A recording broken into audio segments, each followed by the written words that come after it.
Hey everyone, this is Tim from YourSixTech. Today in this video I'm going to show you how to open up your controller and fix the stick drift. So this controller I got from AIM is having really bad stick drift, and I'm going to go and just open it up and then clean off all the different sensors in here. So to do this I'm going to be using a T9 screwdriver here, and then I'm going to use some rubbing alcohol and then a Q-tip here. So the first thing I'm going to do is open up the controller here. And we need to peel this black little piece off, the face cover.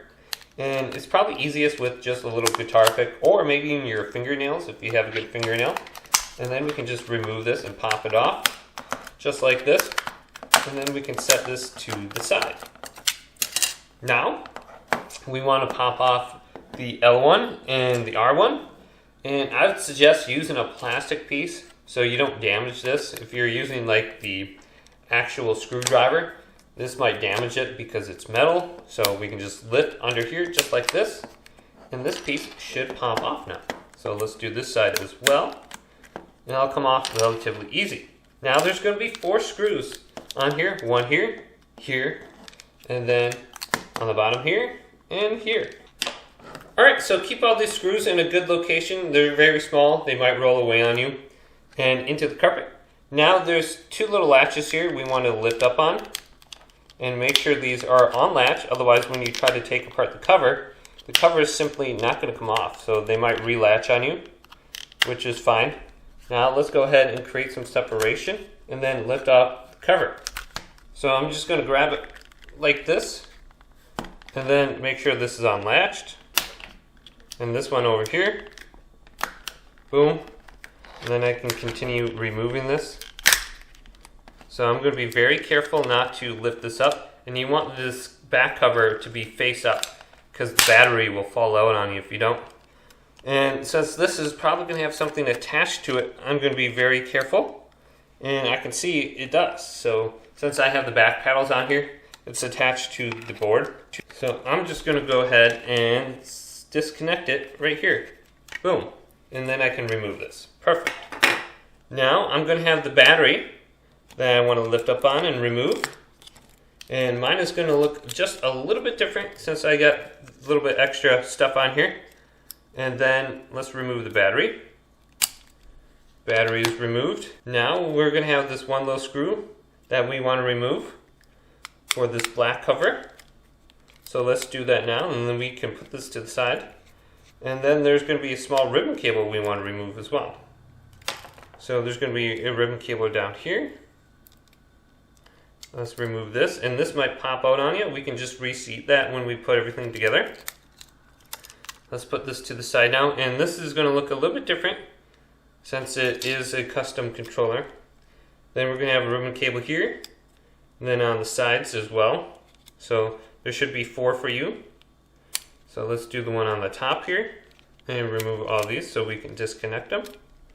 And these might be a little bit more difficult for me to put back in later. And then get one on the bottom here too. And your version of the controller might have little clips on the side here that you just have to press in. So I'm going to rotate this around now and be very careful. And I'm just going to leave this one plugged in just because it can be very difficult to unplug. And I'm going to rotate it around.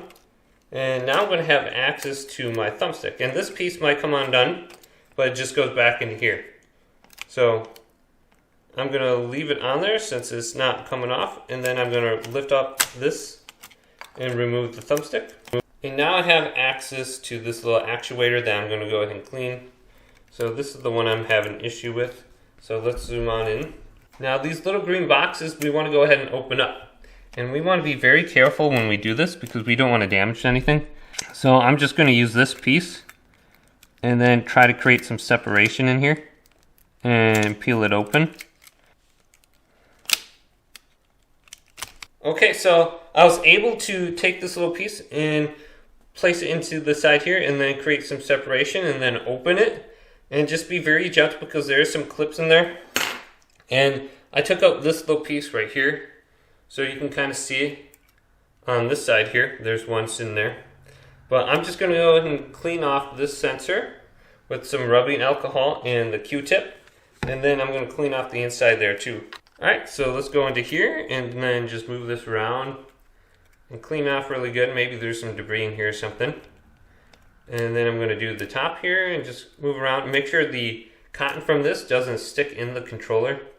Alright, so now I have this little piece, and I don't want to press down on this at all. I just want to clean it off and remove any kind of debris on this. And try not to push down on it because this can bend, and this is probably one of the most important pieces in your controller. Then we need to put it back into the controller and just put it in just like this and have it up and down vertical, and then just align it in there so this little piece fits back in there. Okay, once it's aligned, you can close this up just like this and press down on it and then snap into place. So let's snap it. It's kind of easier using two fingers like this to just close it. Okay, so I got one side done. Now I'm going to go ahead and clean out the other side. You can barely see it because the ribbon cable's in the way. So let's grab this and then remove it and then clean it. Alright, so I heard that close. Now I can test this out. And it looks like it's doing okay. We can always spray some compressed air in here. We can clean it off and blow anything else out of there and maybe dry it off too. Now we need to reassemble the controller. So you may have stick drift on the left stick here or the right. Just make sure you're doing the correct one. I had it on my right stick before. Now this piece will go right here if it falls out on you. So that's back into place. Now let's take our thumbstick and put this back on too. And this should be good. And you can just press down. Now we can flip it around. Place this back through the thumbstick holes. And we should be good to go. Perfect. Now this piece right here might get stuck on the board. Just take your screwdriver and then just make sure it's on the top here so we can connect it. And then you can just feed everything through again and snap it into place. And then we can connect it here. Alright, so all those ribbon cables are reconnected. Now we can put this black piece back on. Push this to the side, and then we have that one screw in the middle that we want to screw back down. Now we have to reconnect this little piece that came off. Alright, so I have it reconnected to the board, and this should just sit on here kind of like this. And then you have to push it through. Boom. So there's a little gap on the side here, you just have to push it through. So connect it. All the cables are connected. Now we have to reconnect the battery pack. This only goes in one way. So let's take it and then plug it back in. Alright, so my battery is now connected. We can place this into place. And my PlayStation just turned on, indicating that the power is working. Now I'm going to have a little bit extra step with this back panel just because I have paddles. And I'm going to reconnect this. Okay, that's connected. Now we just have to feed the back panel over the triggers. Snap it down. Alright, good, good. Snap, snap. Then let's put in all 4 screws. Alright, now we have to put on the L1 and the R1, and these should just fall into place if you align them correctly. So let's put on the R1.